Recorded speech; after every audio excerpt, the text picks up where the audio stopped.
All right, thank you for staying with us. And we've been having a good laugh while off camera because of what Onyewuchi said. And it's a lot of people on Twitter have been tweeting the same thing. The new quotes from Onyewuchi Wachuku, do for Nigeria what Nigeria has done for you. It's fair enough. It's fair enough. All right, but let's know what you feel about it as we go forward, guys. But let's go to the US very quickly. Yeah. Yemi, what's the story about the US gymnasts? They had a fantastic time at Rio. It was a clean sweep. They had a good time at the Olympic Games. Clean sweep for them. I think 5 or 6 of them. But the star attraction was Simone Biles, the black youngster, won 4 gold, 1 bronze. And before the Olympics, she was a poster girl. Everybody was expecting a lot from her, and she didn't disappoint. It was a clean sweep for the Americans. They left everyone. But we were talking about rewards the other time. I'm imagining what she's going to get, not because she won 4 gold. $20,000, $25,000 for every gold medal. That's $100,000 straight. And she's going to get something from the ball, and Michael Phelps as well. But these girls had a nice time. They were competing against. In some events, it was America 1, 2, 3. That was how good they were. It was a clean sweep. They were well received. She's one of the most popular faces in South and North America now. First Olympics for her. Yes. And she's very young. A lot. And it's surprising, you would naturally think that black people don't do this kind of. But she proved everybody wrong. And the unique thing about her is the challenges she had to face. She had to deal with issues of racism. She had to deal with issues of people doubting her. But once she got to the top, everybody rallied behind her. And it's a remarkable story. All right, so that's the story. Essentially, that is what sports is all about. That's what the Olympics is all about. Triumph in the midst of adversity, success when everybody thinks otherwise, and then believing in yourself when every other person doesn't want to believe in you. Let's go to Jordan very quickly. For the first time in their history, they got an Olympic medal, and you can imagine what impact that is already having on Jordan as a country. It is uniting the nation. It's really, really massive, and that's the guy. That's the guy, a national hero. He has become, and that's what the Olympic does. I mean, no surprise. Got a heroes welcome. You know what is happening in the Middle East right now. Even Jordan is almost getting sunk into all of those things. But you have an athlete who came. I mean, the top was heroes welcome. Top people were there to welcome. Wow, golden gold. First ever medal for Jordan, and you can understand why it was received the way it was received.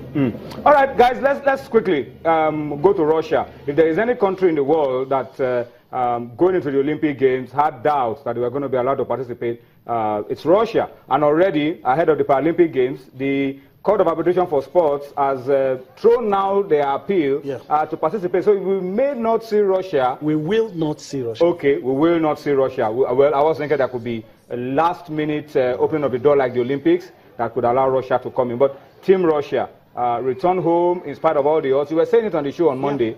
Half of their team decimated by dope and scandal, but they finished 4th on the medal table. And you begin to wonder if what would have happened if they had their whole contingent. Probably they would have left China and Great Britain. Probably they'll have been second to America. And you can understand because of population. So America, Russia, and China always are the top 3 at any Olympics, followed by Great Britain.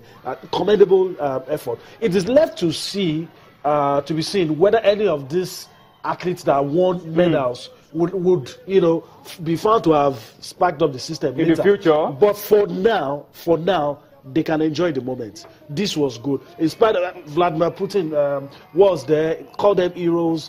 He even went as far as saying that it was Western conspiracy gang against Russia, but that they defended Mother Russia's too. That a whole lot of things. It meant a lot. And even the sports minister Vitaly Mutko, a lot of us thought it was going to go because right under his nose, a lot of things happened that shouldn't have him, but Putin still stuck with him, and they're celebrating these guys.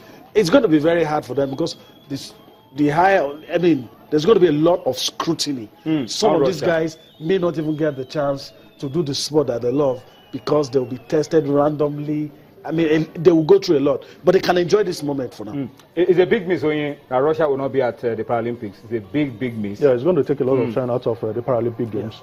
You know, they have talented Paralympians in every sport, and I don't know how they're going to turn situations around for themselves, but they can look inwards, try to restructure the doping system in their country, and plan for the next Paralympic Games. Like Yemi said, half of this squad, I mean the Olympics proper, were decimated, and they were still able to finish on the medal table. So you can imagine what the Paralympians, what the possibilities are. So they have to work hard. Yeah, another interesting angle that I would love to see if the Russian President Vladimir Putin would go ahead with his threat to pull Russia out of, initially threatening to pull Russia out of the Olympic family. Maybe that was why they allowed them to participate in the Olympics. For the Paralympians, is a different story. But it would be interesting to see what decision it takes. At the end of the day, if the Paralympics finish and Russia are not allowed to compete, I'm going to see whether or not it's going to pull Russia out of the Olympic family. All right, let's wrap this up very quickly and talk about Africa. Côte d'Ivoire had a gold medal in taekwondo at the Olympic Games, and Niger, just close by, had a silver as well in taekwondo at the Olympic Games. So both countries finished ahead of big brother Nigeria on the medals table. And I think Oyin mentioned it, that Côte d'Ivoire and Niger have been actively benefiting from what Chika Chukwumerije has been doing for taekwondo. And the result is what you see, medals at the Olympic Games. Unfortunately for Nigeria, for reasons that... avoidable reasons. Avoidable reasons. Taekwondo couldn't go to Rio 2016, but we hope that we'll put our house in order and be able to return to where we deserve to be. Guys, let's move away from football, but before we go on, I beg your pardon, let's move away from the Olympics and go to football. But before we do that, let's take a look at some of the comments we have on Twitter. Tokwe Ashalu is talking about Joseph Yobo returning to the league. Yobo, we are told, has signed for Kano Pillars. We have about 3-4 weeks to the end of the season, so we may just see Yobo play maybe 1 or 2 games for Kano Pillars. But I think the idea behind Yobo coming back to play in the league is a fantastic one. All right, so it's very, very commendable. Abidemi Lori says the federal government will reward Team Nigeria at the appropriate time. But then timeliness is of essence. Yeah. This is the best time when the Olympics stitching time. This is just the right time. We didn't talk about reward. We talked about reception. Reception, yeah. Reward can come, but the reception should have been very, very key.